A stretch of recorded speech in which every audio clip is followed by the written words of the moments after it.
Every year, 250,000 race fans will congregate here at the world's most famous, or perhaps infamous, racing circuit. They're here to see a battle between 230 cars, from the smallest groups of amateur teams to the might of factory-based racing efforts. They're just starting to clear the grid now, so it gives us a chance to look at the cars a bit better. Now, on pole position, this is the Manthey Motors 911 RSR. It's the very latest car. This is the team that's won the race for the last 2 years. We walk up the grid a bit more. Over here is the Land Motorsport car. This particular car has Hans Stuck's son in, Johann Stuck. Third on the grid, bit of an old friend this one, won the race in the past. This is a Zaxpeed Viper. It's a mighty old car. Makes an absolute cracking noise. And over here, something very special indeed. Lamborghini Gallardo, but not one of the GT3 spec cars. It's quite a bit angrier than that. Then further up the grid, here's a car we're very excited to see. This is the Aston Martin DB9. This is the DBRS 9, but it's a bit quicker than that. It's a less restricted engine, it's a bigger wing on it.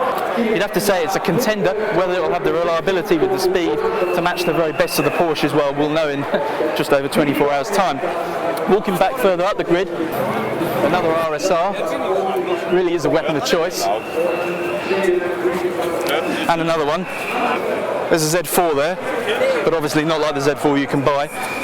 Further back up the grid, yet another RSR. This one's a special interest to us because it's been driven by Marino Franchitti and Richard Westbrook as well. Continuing up the grid, now we start to get into the GT3 Cups. So obviously slightly milder car than an RSR, and you can see by the way they're still at the sharp end of the grid that it's a very rapid car around here.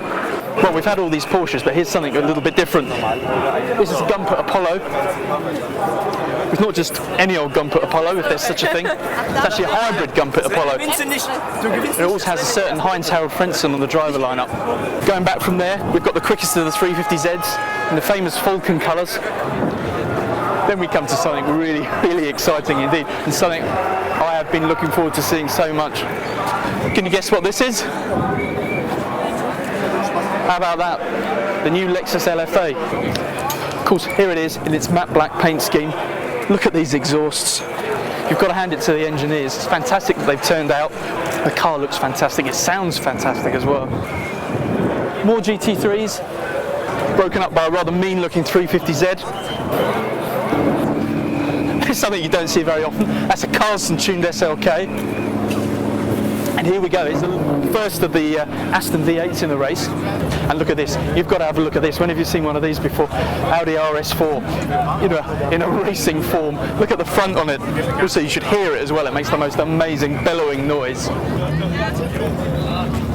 But this is one of the great things about this race, the real variety. Look at this, an old 964 RS, still going strong. And here we go. It's the first of the Sciroccos. In fact, it's all three of the Sciroccos. I can also see from the expressions on the face of the marshals that we need to get out of here quite fast.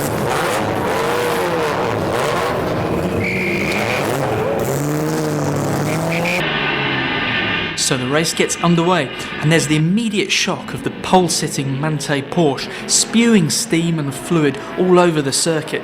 Surely it's not all over for the favourite before the end of the first lap. Works Sciroccos head up the next batch of cars that take the start and immediately make good progress. We managed to get good access to the VW team, and earlier we had a closer look at the GT24 racer in the paddock. This is the new Volkswagen Scirocco. Well, I'd say it's the new Volkswagen Scirocco. The car that you'll be able to buy probably won't have one of those. Probably won't have a wing like that.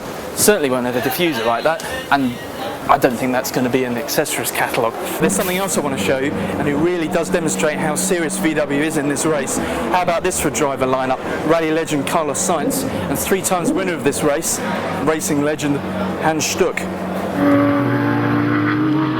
The Sciroccos are already looking strong at this early stage. For the fans around the circuit, the party now is really getting going.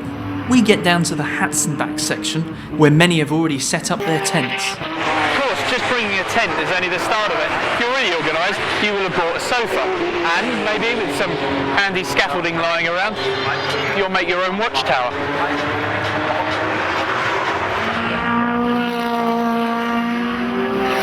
Aston's DBRS 9 looks more than a little useful during these early stages, but an accident resulting in suspension damage is bad news. Meanwhile, the Manthey RSR has been fixed and is now flying through the field. As day turns to night, there can be fewer more evocative sights than racing in the dark on the Nordschleife. Okay, as you can see, the time is now about 10 o'clock at night. One of the Sciroccos has just come in. They're desperately trying to get the offside front headlight working. It seems that they might have succeeded because it's on, and I think we're going to have to get out of the way. So it looks like it's about to go back out into the race.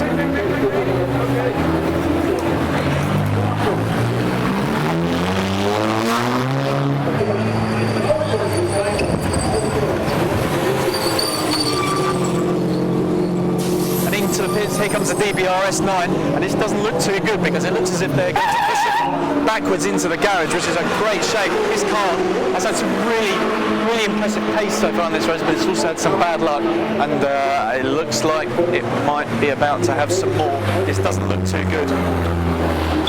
The big Aston is never the same following its suspension damage and will be in the scenery again before the end of the race. It's a miserable run after so much initial promise.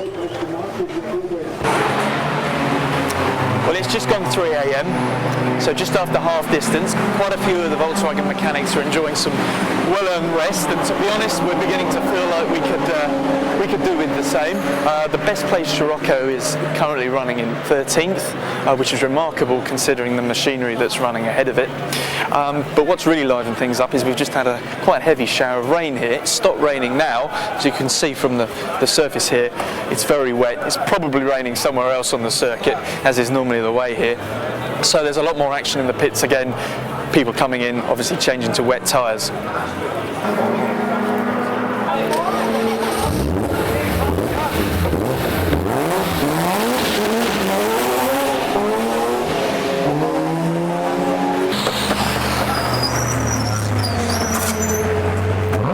Into the pits, here's the Lexus LSI. Just a clean of the windscreen. This car's running down 171st place at the moment. Had quite a few problems, but it seems to be running okay at the moment. There we go. Hands up, thumbs up.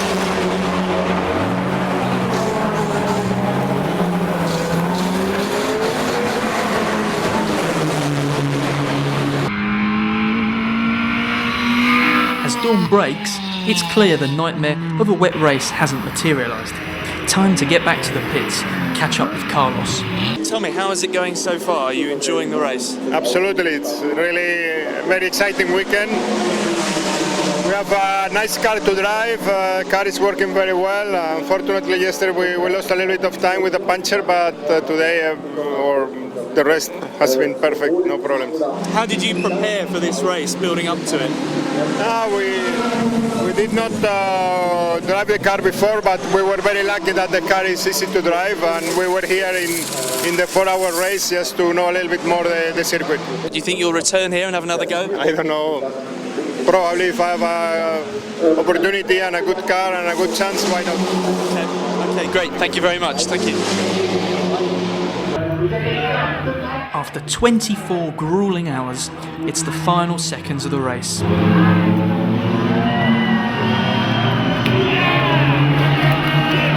So it's a great result for VW.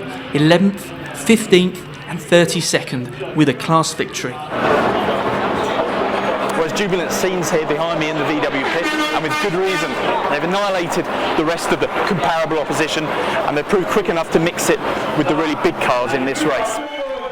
The Lexus has finished 121st, and sadly, the big Aston is classified 150th and last car home.